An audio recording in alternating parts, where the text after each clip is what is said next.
How to negotiate with a wholesale buyer. I'm Shama from Scaling Retail, and I'm going to tell you exactly what you need to do when you have that really wonderful conversation with a wholesale buyer and you're wondering to yourself, what are my terms? How can I make this more beneficial to myself? What can I do in this situation? So step number one, congratulations. You are in front of a wholesale buyer. They're interested in your products. You've been able to sell them with all of your amazing lookbooks and line lists and your web presence. When they ask you about what it is that you can do for them, you really want to know what are the things that you have in your back pocket that you can actually bring out, right? So number one is come prepared, right? Can you offer them exclusives? What are your payment terms? Have a full understanding of all of those things before you step your foot into the office. Because if you show up and you have this conversation saying, I have to get back to you, it's going to show them that you are somewhat unprepared. So hopefully you're watching this in advance of that wonderful sales conversation. The next thing you need to do is have an understanding of what exclusives that you have to offer that potential retail client. Do you already have an understanding of, is it 3 colors? Is it 1 color? Is it available in all the styles that you're offering? What is the flexibility that you have to give them some type of product exclusive? Number 2, understand what those margins are. Can you give them a discount at any point in time during the order that they place? Do you have certain minimums that you can offer them? If, for example, you tell me, Shama, I can give you at $100 per item if you buy 10 items, but if you buy 15 items, I can sell it to you at $95 an item. Or if you buy 20 items, I can sell it to you at $90 an item. The third thing you want to do during a negotiation is understand all of your logistics and your back end. Come prepared to answer questions like, where are you fulfilling out of? Where's your distribution center? How do you ship products?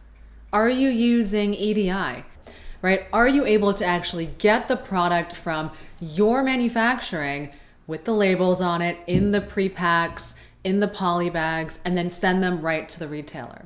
So understand and answer all those questions. Now, with a lot of my clients, I walk them through and show them example contracts of, what it can look like when you're in those negotiations and what all of those little things are that you need to start to cross off your checklist, right? So during those negotiations, you actually want to start to ask a few questions as well. So one question you can ask is, do you guys do any co-op advertising? Meaning, as the retail brand, are you going to be able to pay any of these retail outlets to go in on certain joint advertising opportunities with them?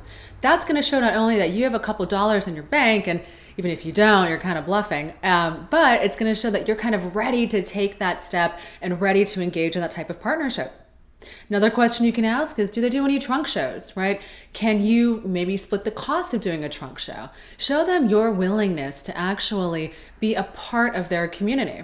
Lastly, remember, these are people also, right? When it comes to negotiating with a buyer, your ultimate goal is to close the sale.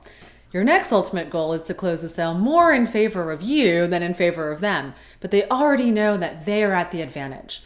So make sure that you kind of take it a little bit easy. If they decide to say yes, but don't agree to, the different terms that you're asking for, it could be okay for this time. Now, the last and probably most important thing when it comes to being able to negotiate is to understand your terms of payment, right? Certain companies are going to pay you on a net 30, and a net 30 is 30 days after the product arrives. Other companies are going to pay you on a net 60, and that's 60 days after. Some are on a net 90. Net 90 is a full 3 months after you've actually shipped the product. Now, if you're in fine jewelry or in other areas, you might be able to ask for cash on demand, 50% down and 50% upon delivery, or even to pay 100% of it up front. Right? So understand you do have some flexibility when it comes to getting payments, but most likely those buyers are already going to have some payment terms in mind when they're in that conversation. But when they ask you what your payment terms are, be ready to jot out a couple of these key words so that you can sound like you're on top of the game. All right, guys, good luck in the buying office meetings. I wish you all the best. If you have any questions, please feel free to email me at shama@scalingretail.com. Leave your questions below. I hope to answer all of them. And as always, please make sure to subscribe. Thanks.